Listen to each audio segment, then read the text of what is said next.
Hello everyone, welcome back to intro to maths. This is here Shivari. आज हम लोग linear equation in two variables का lecture number 6 cover करने वाले हैं। इसमें हम लोग boat stream related problems cover करेंगे। ठीक है, आपकी जो टाइम इन वर्क की प्रॉब्लम्स होती हैं उनको हम लोग कवर करने वाले हैं, और कुछ जो ज्योमेट्रिकल्स में एरिया रिलेटेड प्रॉब्लम होती हैं उनको कैसे हम लोग उनकी प्रॉब्लम्स को कैसे सॉल्व करते हैं लीनियर इक्वेशन के थ्रू, ये सारा कुछ इसमें जानने वाले हैं। अब तक हम लोगों ने काफी क्वेश्चंस इसमें कर चुके हैं। ठीक है, लगभग सारे टाइप्स के क्वेश्चन कवर किए जा चुके हैं। ठीक है, तो वन बाय वन सारे वीडियोस देखने के बाद ये वीडियो देखिएगा। ठीक है, तो और समझ में आएगा। तो चलिए स्टार्ट करते हैं, जो रिमेनिंग प्रॉब्लम्स हैं उनको किस तरह से हम लोग सॉल्व करते हैं। तो पहली प्रॉब्लम से स्टार्ट करते हैं। बोट स्ट्रीम की प्रॉब्लम से पहली। A boat goes 16 kilometer upstream and 24 kilometer downstream in 6 hours. Also, it covers 12 kilometer upstream and 36 kilometer downstream in the same time. Find the speed of the boat in still water and that of the stream. ये लोगों की problem है। Boat stream problem बोलते हैं इनको। ठीक है, इसमें क्या है आपका, कह रहा है question, a boat goes 16 kilometre up stream and 24 kilometre down stream. इसमें जो वर्ड आ रहे हैं अप स्ट्रीम और एक वर्ड है आपका डाउन स्ट्रीम। अप स्ट्रीम का क्या मतलब होता है और डाउन स्ट्रीम का क्या मतलब होता है, पहले इसको हम लोग जानेंगे।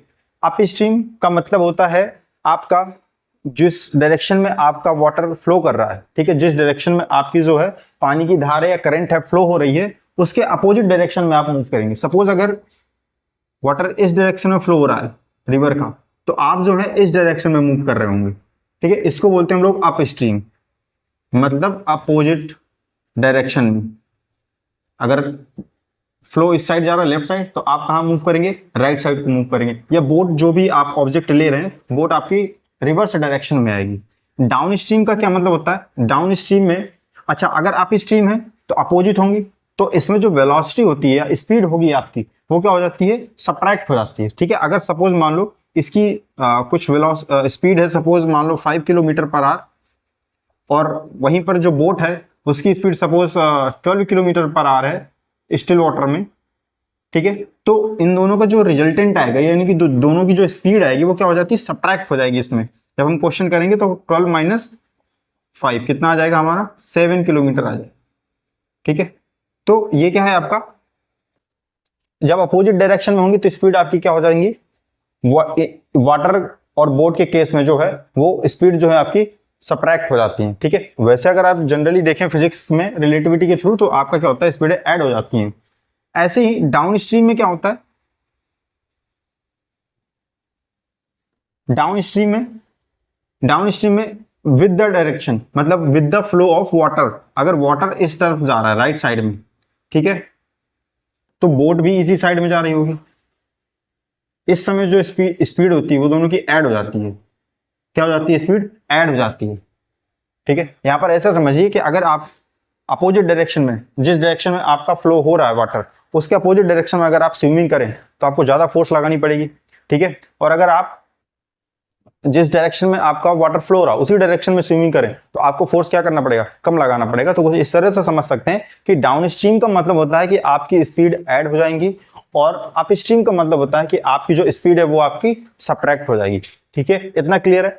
यहां से फिर कह रहा है कि 16 किलोमीटर अप स्ट्रीम, एक बोट है जो 16 किलोमीटर अप स्ट्रीम जाती है। अप स्ट्रीम मतलब अगेंस्ट जाती है, against the flow, and 24 kilometre down stream, 24 kilometre जाती है विद द स्ट्रीम, मतलब जिस डायरेक्शन में वाटर फ्लो कर रहा है उस डायरेक्शन में जाती है। और इन दोनों में उसको जो टाइम लगता है उस बोट को कितना लगता है, 6 आवर्स लगता है।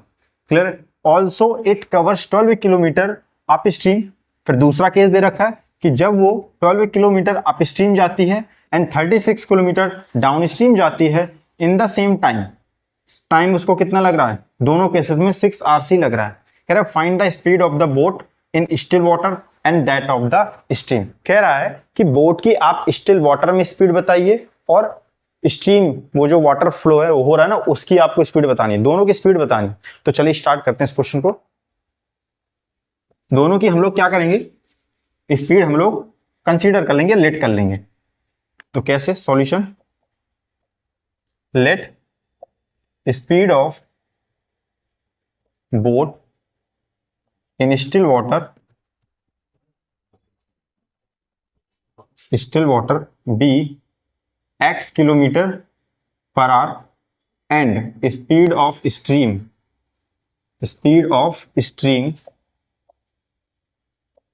B y kilometre per. ठीक है, दोनों की स्पीड हमने मान ली। तो अगर मैं डाउन स्ट्रीम स्पीड की बात करूं, डाउन स्ट्रीम स्पीड, भाई दो ही वर्ड यहां पर यूज किए गए हैं, डाउन स्ट्रीम और एक अप स्ट्रीम। डाउन स्ट्रीम में मैंने कहा था कि स्पीड आपकी ऐड हो जाती है, जितनी वाटर स्ट्रीम की होगी, जितनी वाटर की होगी, और जितनी आपकी स्टिल वाटर में बोट की होगी, दोनों की स्पीड ऐड हो जाती है। That means x plus y kilometre per hour.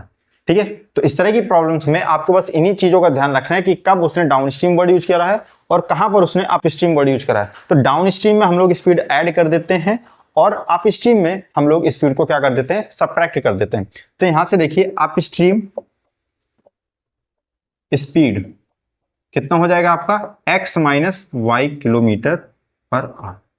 यहां पर हम लोग क्या करते हैं इस तरह केसेस में कि हम लोग ये हमेशा ऐसा ही लेके चलेंगे कि जो भी ऑब्जेक्ट उस पर फ्लोट कर रहा है, ठीक है, ह्यूमन है या फिर बोट है, तो उसकी स्पीड हम ज्यादा ही लेके चलते हैं। ठीक है, देखिए यहाँ पर x माइनस वाई किया मैंने, मैं y माइनस एक्स भी कर सकता था, बट एक्चुअली क्या है ना, अगर वाटर की स्पीड, अगर वाटर का फ्लो तेज होगा, मान लीजिए वाटर का फ्लो है 10 किलोमीटर पर आवर और आप 2 किलोमीटर पर आवर की स्पीड से तैर रहे हो, तो आप तो कभी अपने डेस्टिनेशन पर पहुंच ही नहीं पाओगे अगर अपोजिट डायरेक्शन में है तो। ठीक है, तो उस तरह के केसेस में हम क्या मान के चलते हैं हमेशा कि जो आपकी स्पीड ऑफ बोट है वो हमेशा ज्यादा रहेगी, ठीक है, in compare to flow of water. Clear है? तो यहां पर मैंने देखिए x माइनस वाई कर, दोनों की स्पीड मालूम चल गई, डाउन स्ट्रीम स्पीड और अप स्ट्रीम स्पीड। आप देखिए क्वेश्चन केस वन क्या है आपका, यहां पर देखिए केस वन क्या बनेगा। अब यहां पर कह रहा है कि 16 kilometre up stream and 24 kilometre down stream, तो हम ये केस वन कंसीडर कर लेते हैं। तो यहां पर जब वो अप स्ट्रीम जाएगा और डाउन स्ट्रीम जाएगा, इन दोनों में जाने में जो टाइम लगा वो कितना है, 6 आवर्स है। तो टाइम इज इक्वल टू क्या होता है, डिस्टेंस अपॉन स्पीड। बात सही है? तो जब वो अप स्ट्रीम जा रहा होगा 16 किलोमीटर अप स्ट्रीम जाने में, उसको कितना टाइम लगेगा, तो ठीक है यहां पर इसको टाइम लगेगा कितना, 16, डिस्टेंस कितनी इसकी 16, और अप स्ट्रीम में स्पीड कितनी उसकी, x माइनस वाई प्लस यहीं पर 24 किलोमीटर वो कहां जाता है, डाउन स्ट्रीम जाता है, तो 24 इसकी डिस्टेंस हो गई, और उस समय डाउन स्ट्रीम में स्पीड कितनी है आपकी, x प्लस वाई, तो यहां से हो गया x प्लस वाई इक्वल में दोनों को मिलाकर के टाइम कितना लग रहा है, दोनों को मिलाकर के टाइम लग रहा है उसका 6 आवर्स। बात सही? यहां से इसको मान लेते हैं हम लोग इक्वेशन नंबर 1। इसमें एक काम कर लीजिए, क्वेश्चन नंबर 1 बनाने के पहले इसमें 1 अपॉन जो x माइनस वाई है, ठीक है, इसको आप u पुट कर लीजिए, और यहां से x 1 upon x plus y को v पुट कर लीजिए। तो यहां से जो इक्वेशन बन जाएगी आपकी क्या बन जाएगी, 16u plus 24v equal to 6। Now this is equation 1। ऐसे ही केस सेकेंड कंसीडर करते हैं। केस सेकेंड में क्या कह रहा है, केस सेकेंड है आपका कि 12 किलोमीटर अप स्ट्रीम जाता है, तो अगर 12 किलोमीटर अप स्ट्रीम जाता है तो 12 upon distance upon speed, speed आपकी अप स्ट्रीम में कितनी है, x minus y, plus distance कितना है आपका 36 kilometre, that is downstream, तो x plus Y equal time कितना लग रहा है, दोनों में सेम टाइम लग रहा है, दैट इज 6। इसमें भी वही चीज कर लीजिए जो यहां पर करी थी, 12u plus 36v equal to 6, equation number 2। ठीक है, इस तरह की प्रॉब्लम्स हम लोग कर चुके हैं जिनमें डिनोमिनेटर में आपके वेरिएबल्स आ जाए तो हम उनको नए वेरिएबल से रिप्लेस कर देते हैं। तो यहां पर देखिए ये 16u और ये 24v, अब यहां पर इनको इक्वल बनाने की कोशिश की। यहां से देखिए 6 कॉमन लेके अगर काट दी तो 2u plus 6v equal to 1। थोड़ा और सिंप्लीफाई कर लेते हैं, यहां से भी कुछ हो रहा है, 2 कॉमन दिख रहा है, तो ये 8u हो जाएगा और ये हो जाएगा आपका 12v इक्वल टू 3। ठीक है, तो हम इनको इक्वेशन फर्स्ट और सेकेंड मान लेते हैं। ज्यादा इक्वेशन क्यों माने, इसी को फर्स्ट और सेकेंड मान लेते हैं। ठीक है, हमारी इक्वेशन आ गई 8u plus 12v equal to 3 और यहां से एक इक्वेशन मिल गई 2v plus 6v equal to 1। अब यहां से आप एलिमिनेशन मेथड लगा लीजिए। तो यहां पर 2u है और यहां पर 8u है। मैं अगर इसको 4 से मल्टीप्लाई करा दूं तो दोनों सेम हो जाएंगे और आफ्टर में सब्ट्रैक्ट कर देंगे हम लोग। तो इसको 4 से मल्टीप्लाई करेंगे, कितना हो जाएगा ये 8u plus 24v equal to 4, correct. और इसको इससे सब्ट्रैक्ट कर देंगे तो यहां से देखिए 8u प्लस 12v इक्वल में 3, तो माइनस माइनस माइनस 8u से 8u आपको कैंसिल आउट हो जाएगा। 24 में से 12 जाएगा, कितना आ जाएगा 12v इक्वल में 4 माइनस 3 इक्वल टू 1। कितना आ गया यहाँ से v इक्वल टू 1/12 आ गया। सिमिलरली v की वैल्यू हमको मिल गई। v की वैल्यू किसी एक इक्वेशन में पुट कर दीजिए, आपको क्या मिल जाएगी, u की वैल्यू मिल जाएगी। तो यहाँ से देखिए v कितना आया था हमारा 1/12।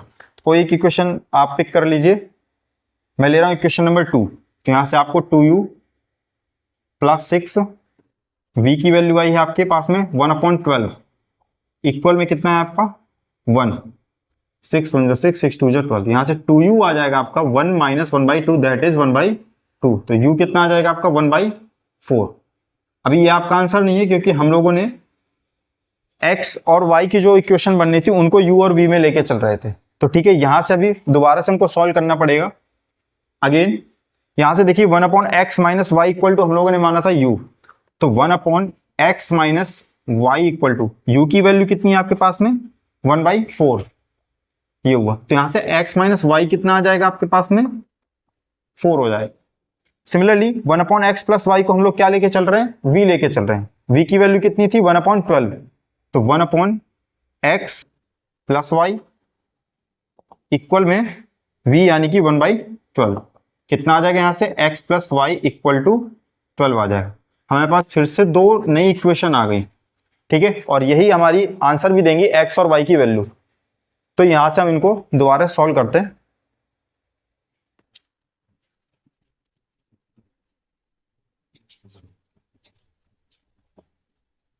हमारे पास equation x minus Y equal to 4 and x plus Y equal to 12।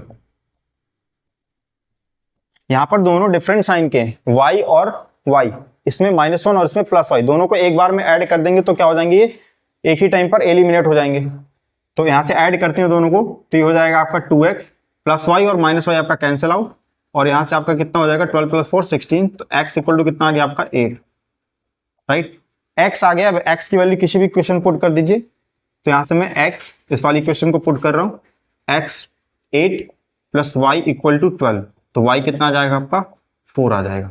तो x की वैल्यू कितनी आ गई आपकी 8 एंड y कितना आ गया 4। तो x हमने क्या लेट करा था, x लेट किया था speed of boat, speed of boat in still water. तो वो कितना आ गया आपने का 8 किलोमीटर पर आवर्स, राइट। और y क्या हमने लेट किया था, y लेट किया था हम लोगों ने speed of stream, speed of stream and that is 4 kilometre per hour. ठीक है, तो यहां से दोनों का आंसर आ गया, स्पीड ऑफ बोट भी निकल आए और स्पीड ऑफ स्ट्रीम भी निकल आए। तो जब भी इस तरह की प्रॉब्लम्स आती हैं तो हमको बस दो ही वर्ड पे ध्यान देना है, एक अप स्ट्रीम और एक डाउन स्ट्रीम। अप स्ट्रीम में आप स्पीड को क्या करते हैं माइनस करेंगे, और डाउन स्ट्रीम में आप स्पीड को क्या करते हैं ऐड करते हैं। बस इतना ध्यान रखना है, बाकी आपकी इक्वेशन इजीली सॉल्व हो जाएंगी किसी भी मेथड से। ठीक है, तो नेक्स्ट क्वेश्चन देखते हैं इसी तरह का।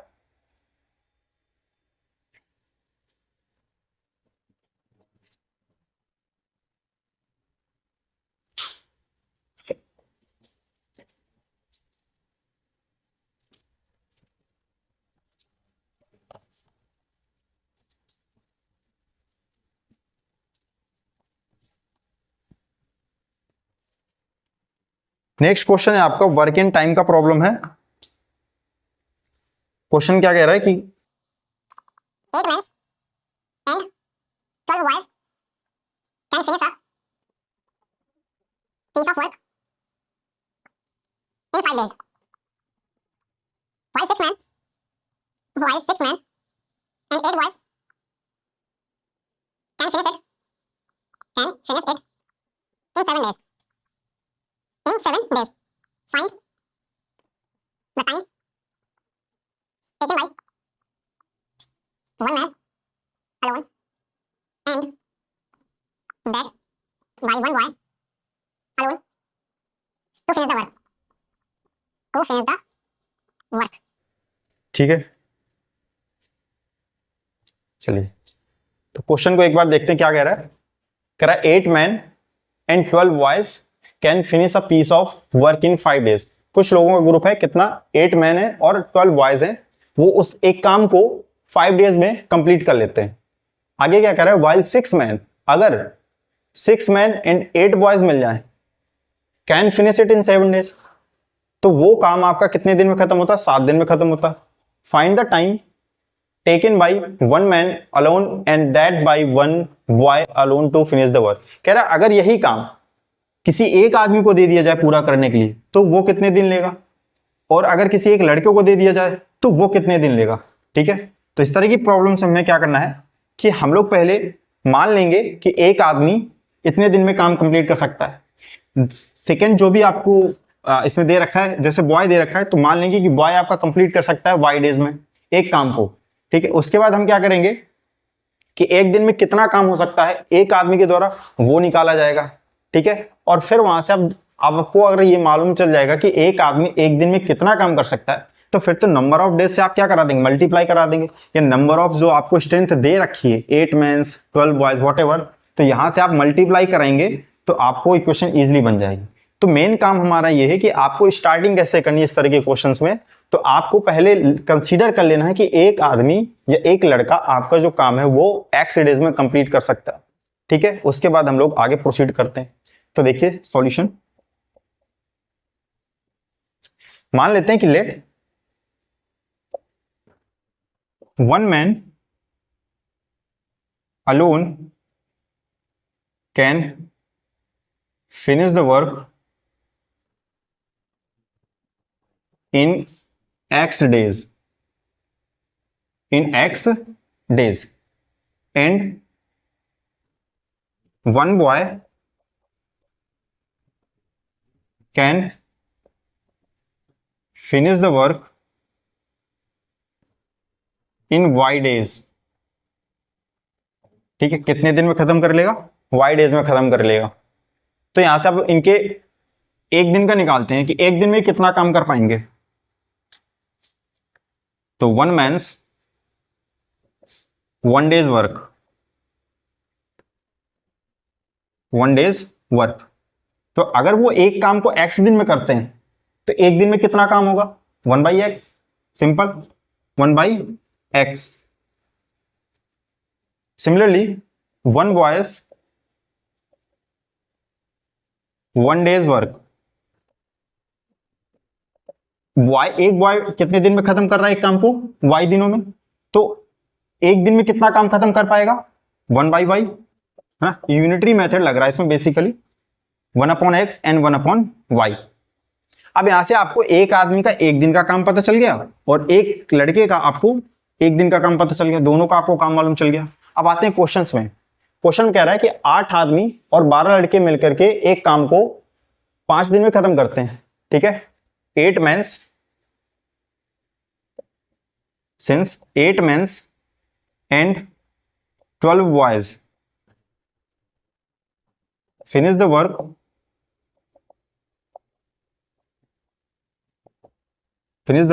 in 5 days।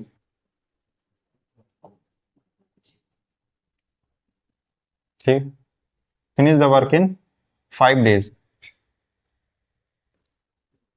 तो अगर मैं इनके एक दिन का निकालूं कि 8 mens and 12 boys finish the work in 5 days, तो ये दोनों मिलकर के 8 मैन एंड 12 बॉयज एक दिन में कितना काम खत्म करेंगे। तो देखिए 8 मेंस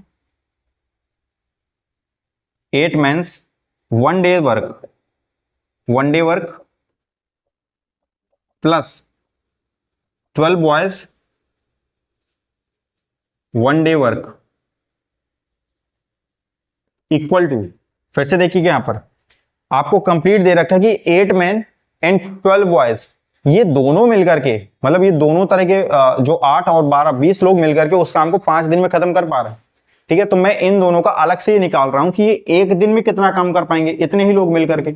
तो आपको यूनिटरी मेथड इस्तेमाल करना है। 5 डेज लगते हैं इनको खत्म करने में, तो एक दिन में कितना काम हो पाएगा, 1/5। ये सेम काम हमने ऊपर भी किया था, x दिन लग रहे थे तो एक दिन में कितना काम हुआ, 1/x। y दिन लग रहे थे तो एक दिन में कितना काम हुआ, 1/y। यहां पर अब आपको देखिए, ये हमने इसलिए निकाला एक दिन का क्योंकि एक दिन का हमारे पास में डेटा है। अब बाकी अगर एक का मालूम है तो नंबर ऑफ, आप कुछ भी पूछिए हम उससे मल्टीप्लाई करा देंगे, सिंपल निकल आएगा आपका। तो यहां से देखिए 1 मैंस 1 डे वर्क आपका 1/x है, तो 8 मैंस का काम कितना हो जाएगा भाई, तो 8 मैंस का काम हो जाएगा आपका 8/x। भाई 1/x ये एक का है, 8 लोगों का कितना होगा, 8/x, सिंपल। प्लस ऐसे ही 12 लोगों का काम कितना होगा एक दिन का, तो एक दिन का एक आदमी का काम कितना है, 1/y। तो 12 लोगों कितना हो जाएगा, 12/y। और अभी भी उधर कितना रहेगा, 1/5 रहेगा। उधर कोई चीज कुछ चेंज होने वाला नहीं है आपका ना, वो तो आपका फिक्स रहने वाला है। यहां से आपकी इक्वेशन बन गई 8/x plus 12/y equal to 1/5। और जब भी डिनोमिनेटर में आपके वेरिएबल्स रिप्रेजेंट हो जाए तो आप कोई नया वेरिएबल ले लीजिए जो उसको न्यूमरेटर में बैठा दे। तो यहां से देखिए लेट कर लीजिए 1/x इक्वल टू को u और 1/y को आप v लेट कर लीजिए। तो इक्वेशन क्या बन जाएगी आपकी, 8u plus 12v equal to 1/5। ठीक है, तो इसको मल्टीप्लाई करा दीजिए, कितना हो जाएगा ये 40u and plus 60v equal to 1। Equation number 1 consider कर लेते हैं इसको। सिमिलरली ऐसे ही आगे दे रखा है आपका 7 boys 8 boys can finish it in 7 days, 6 man and 8 boys. तो सिमिलरली अगर मैं दूसरी इक्वेशन बनाने जाऊं तो यहां पर आपका कितना था, 8 मैन, तो आ गया था 8/x। ऐसे ही 6 मैन है तो नेक्स्ट क्या हो जाएगी 6/x प्लस कितने बॉयज हैं आपके, 8 बॉयज, तो 8/y। ये दोनों मिलकर के एक दिन में कितना काम करते हैं, 7 डेज है ना, तो 1/7। ठीक है, या पहले आप ऐसी इक्वेशन लिखेंगे, यहां पर क्या लिखेंगे, 6 man and 8 boys finish the work in 7 days. तो फिर क्या आ जाएगा आपका 6 mans 1 days work plus 8 boys 1 day work equal to 1/7। उसके बाद की इक्वेशन आपके पास में ये लिखी हुई है 6/x plus 8/y equal to 1/7। इसको सॉल्व करेंगे तो यहां से फिर वही काम कर लीजिए, 1/x को u कर दीजिए तो ये 6u हो जाएगा आपका, प्लस ये हो जाएगा 8v और ये हो जाएगा आपका 1/7। मल्टीप्लाई करा दीजिए क्रॉस, ये 42u plus 56v equal to 1। Right, ये v है, 0 नहीं है v। इसको मान लीजिए इक्वेशन नंबर 2। आपके पास में 2 अननोन है और 2 ही इक्वेशन है तो इजीली निकल आएगा, बस थोड़ा कैलकुलेटिव है तो इसको करते हैं। इसको मैं रेज कर रहा हूं।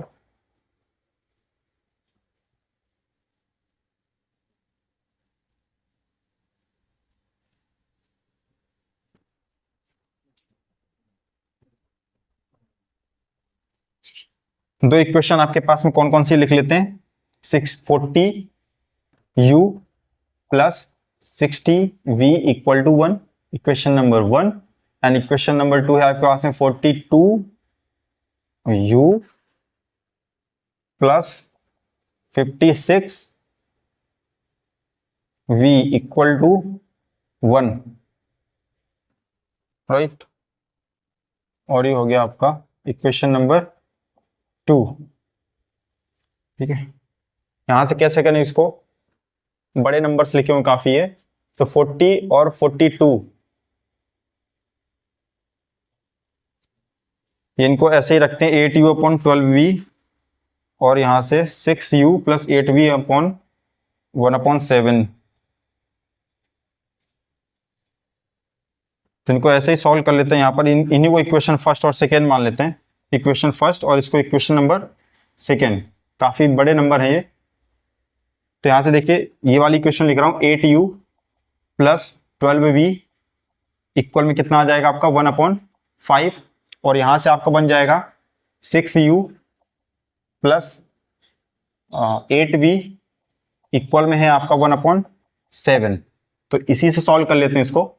यहां से देखिए आप क्रॉस मल्टीप्लाई करा दीजिए, ये 8u है और ये आपका 6u है और ये आपका 12v है और ये आपका 8v है। यहां से अगर ध्यान से देखें तो अगर मैं इसको 4 से मल्टीप्लाई करा दूं इस वाले को, सेकेंड वाले को, इसको फर्स्ट कर दीजिए और इसको सेकेंड कर दीजिए। अगर 4 से सेकेंड को मल्टीप्लाई कराऊं तो ये 24 हो जाएगा, और ऊपर वाली को अगर मैं 3 से मल्टीप्लाई कराऊं तो वो भी 24 हो जाएगा। तो इसको मैं फर्स्ट को मल्टीप्लाई करा रहा हूं फर्स्ट 3 से, तो multiply equation first by 3 and equation 2 by 4। तो 3 से मल्टीप्लाई करें कितना हो जाएगा, ये 24u प्लस 36v इक्वल में 3/5, राइट। एंड सेकेंड इक्वेशन आपकी क्या आई है, 4 से मल्टीप्लाई करानी है उसके, तो ये हो जाएगी 24u plus 32v equal to 4/7, right. अब इनको सब्ट्रैक्ट करते हैं तो माइनस माइनस माइनस, तो ये तो आपका कैंसिल आउट हो जाएगा। कितना बचेगा, 36 माइनस 32 दैट इज 4v। तो यहां से आपका आ जाएगा 4v equal to 3/5 minus 4/7। Solve करेंगे 35 का एलसीएम आ जाएगा यहां से, 5 7 21 minus 7 5 20 and that is 4v equal to 1/35 and v equal to 1/140। तो ये तो v की वैल्यू आई है, अभी x और y की नहीं आई है, ये v की वैल्यू है। ऐसे ही इस v की वैल्यू को किसी भी क्वेश्चन पुट करेंगे तो u मिल जाएगा। पुट करते हैं तो मैं सपोज इक्वेशन फर्स्ट ले रहा हूं, तो फ्रॉम फर्स्ट रखिए value 8u plus 12 into v है तो 1/40 एंड 1/5। तो इसको अगर डिवाइड हो रहा कीजिए, 4 3 जा 12, 4 3 जा 12, 4 3 जा 12 एंड यहाँ से 2 बचेगा आपका, 5 आ जाएगा, राइट। तो ये 8u इक्वल टू 1/5 माइनस 3/35, 35 यहाँ पर भी एलसीएम आ रहा है आपका, 7 minus 3 and that is 8u। ये कितना आ जाएगा, 4/35 इक्वल में 8u। तो कितना हो जाएगा ये आपका, 7 माइनस 3 4, 4 2 जा 8, तो आ गया 2u इक्वल टू 1/35, ठीक है। 5 7 जा 35, ये आया 7 और 35 ये आया आपका 3, 4 2 जा 8।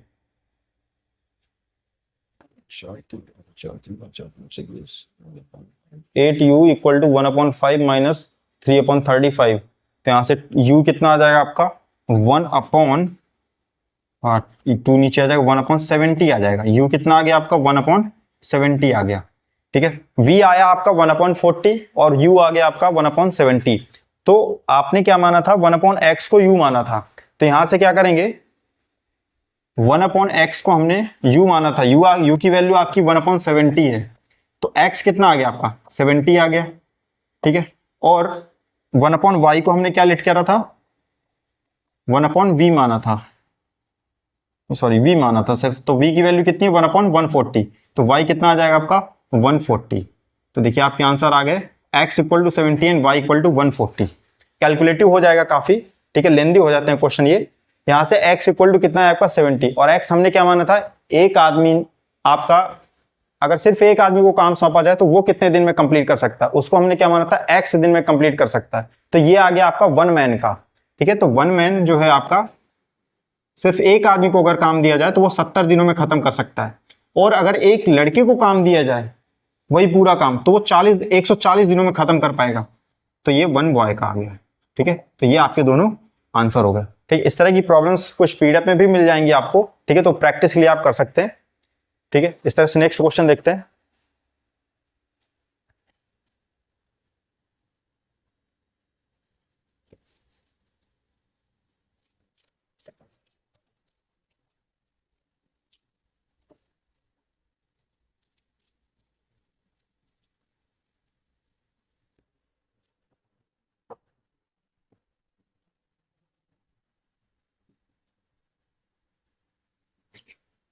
क्वेश्चन है आपका नेक्स्ट जो है वो एरिया रिलेटेड प्रॉब्लम्स हैं कि इस तरह की जो एरिया रिलेटेड प्रॉब्लम होती हैं आपकी ज्योमेट्री में हम लोग उनको कैसे सॉल्व करते हैं।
क्वेश्चन क्या कह रहा है, कह रहा है if the length of a rectangle is reduced, कि अगर लेंथ को रिड्यूस किया जाए रेक्टेंगल की कितने से 5 यूनिट से, and it's breadth is increase by 2 units.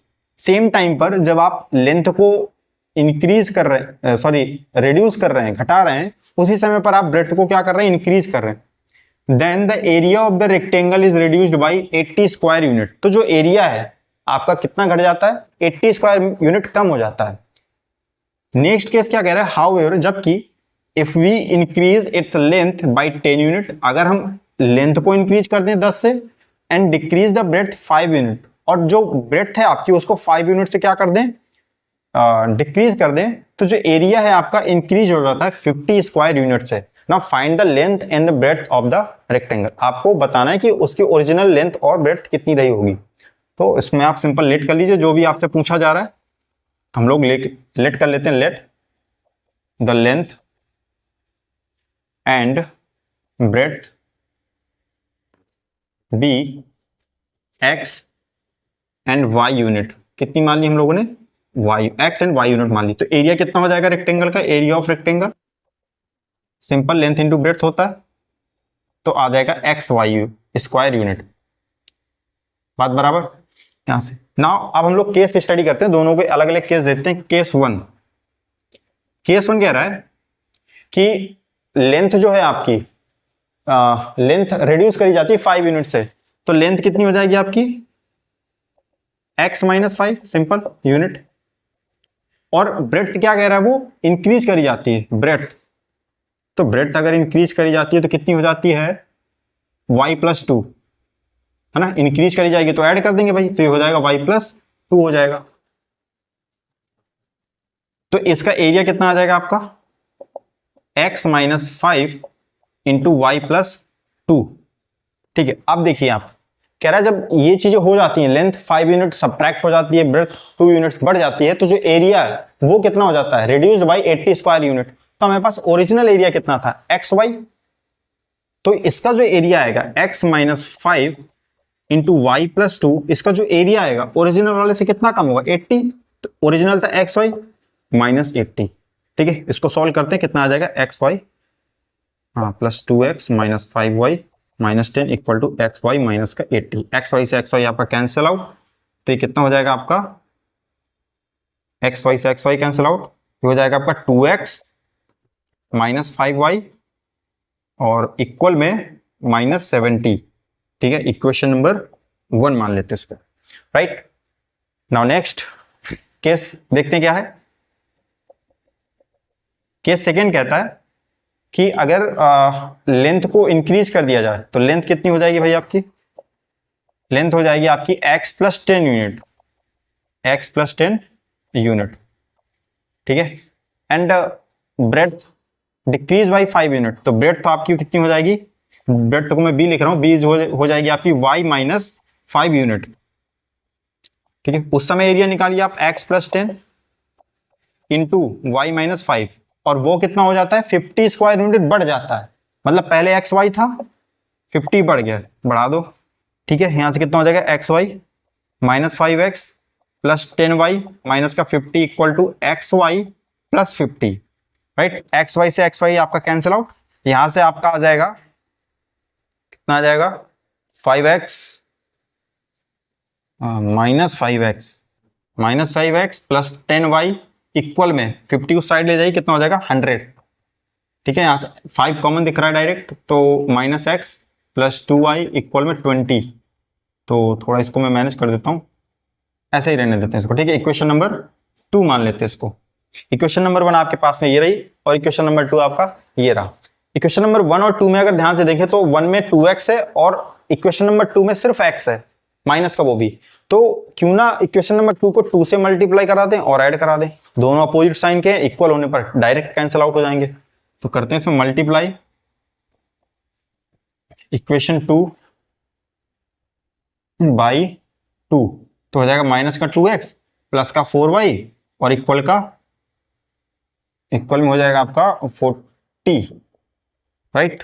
और यहां पर ओरिजिनल जो इक्वेशन नंबर 1 है 2x माइनस 5y इक्वल में माइनस का 70, दोनों को उठा करके ऐड कर दीजिए। ऐड करा कितना आ जाएगा, minus y equal to minus का 30, तो y इक्वल टू कितना आ गया 30, y की वैल्यू आ गई आपकी 30। तो ब्रेड तो निकल आई हमारी, कितनी आ गई 30 यूनिट आ गई। नाउ यहां से हमें चाहिए x, किसी भी इक्वेशन में लगा दीजिए, मैं सेकेंड इक्वेशन का यूज कर रहा हूं, तो माइनस एक्स प्लस 30 इंटू 2 करेंगे कितना हो जाएगा 60 इक्वल में कितना है 20, तो माइनस एक्स इक्वल टू आ जाएगा माइनस का 40, तो x कितना आ गया आपका 40, तो लेंथ भी मिल गई और ब्रेड्थ भी मिल गई। ब्रेड्थ आ गई आपकी y इक्वल टू 30 यूनिट्स और x कितना आ गया आपका, लेंथ जो है वो 40 यूनिट्स आ गया, ठीक है। तो इसके क्वेश्चन आसान रहते हैं एरिया रिलेटेड के, ठीक है। जो फंसाने वाला क्वेश्चन है वो आपका टाइम एंड वर्क है, ठीक है, वो आपको मे बी शायद फंसा सकता है बिना प्रैक्टिस के, अगर आप करेंगे क्वेश्चंस को। इसमें क्वेश्चंस आसानी से हो जाते हैं एरिया रिलेटेड प्रॉब्लम्स में, ठीक है। कुछ ट्रायंगल के एंगल्स रिलेटेड प्रॉब्लम लेते हैं, एक उसको देखते हैं कि उसको कैसे करेंगे हम लोग।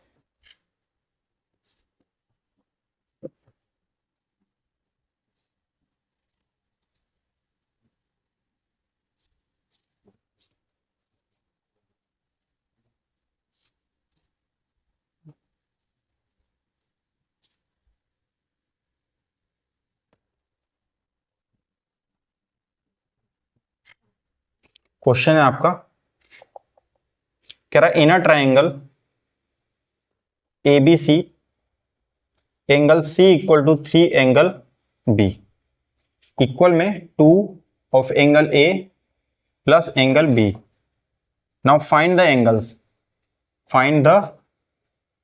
एंगल्स, ठीक है, इसको करते हैं। सॉल्यूशन देखिए, क्वेश्चन कह रहा है एक ट्रायंगल ABC है जिसमें एंगल C आपको कितना दे रखा है, अच्छा रिलेशन दे रखा है, एंगल C बराबर 3 एंगल B के, मतलब 3 टाइम्स एंगल B, और वो इक्वल है 2 times angle A plus B की, यानी कि सम के बराबर है।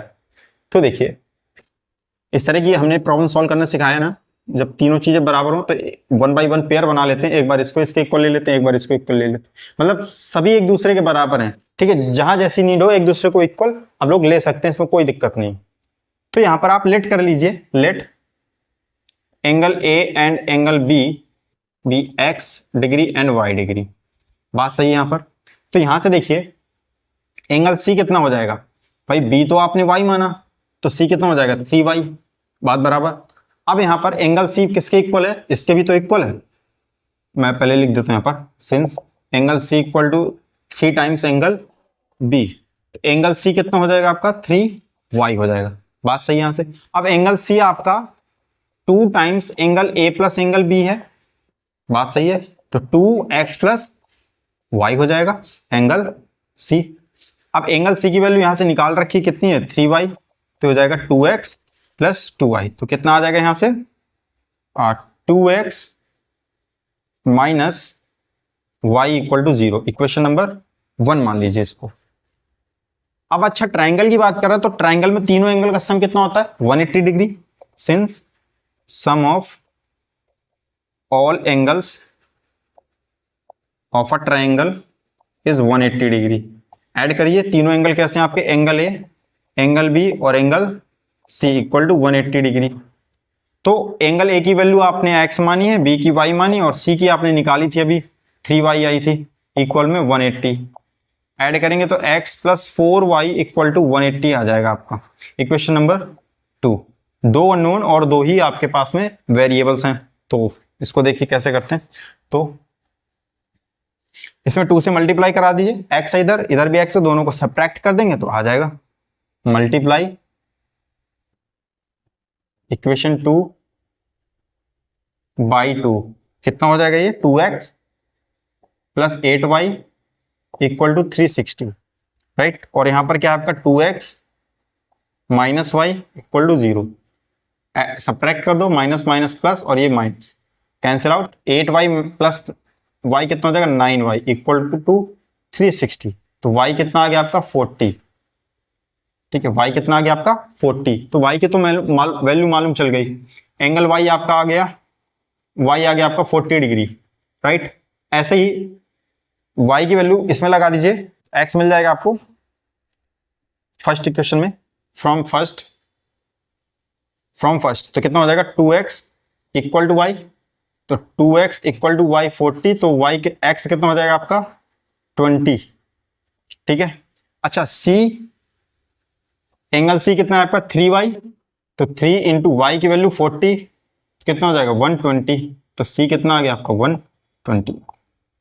तो एंगल b मालूम चल गया यहां से, है ना, और एंगल a मालूम चल गया और एंगल c मालूम चल गया। इन तीनों को ऐड कर लीजिए, 180 आना चाहिए, 120 प्लस 20 140 और प्लस 40 दैट इज 180, ठीक है। तो ये थी ट्रायंगल से एंगल से रिलेटेड प्रॉब्लम, ठीक है। इन सब का एक एक टाइप मैंने पीडीएफ में डाल रखा है, आप प्रैक्टिस के तौर पर उसको लगा सकते हैं, ठीक है। तो हम लोगों ने बहुत सारे क्वेश्चंस कर रखे हैं लीनियर इक्वेशन इन 2 वेरिएबल्स में, ठीक है। हालांकि इसमें मेथड आपके 2 ही 3 मेथड हैं, उसी पर बेस्ड हम लोगों ने काफी क्वेश्चंस किए हैं, ठीक है। 3 से 4 लेक्चर में हम लोगों ने सिर्फ क्वेश्चन ही क्वेश्चन लगाए। मुझे नहीं लगता कि इसके बाद आपको कोई डिफरेंट टाइप्स का क्वेश्चन इसमें बच रहा होगा। अगर इसके बाद भी कोई डाउट्स रह जाता है तो आप बता सकते हैं, ठीक है। तो हम लोग उसको एक्स्ट्रा लेक्चर में हम लोग कवर कर लेंगे, ठीक। तो नेक्स्ट टॉपिक के साथ मिलते हैं नेक्स्ट लेक्चर में, तब तक के लिए स्वस्थ रहिए, मस्त रहिए, थैंक यू।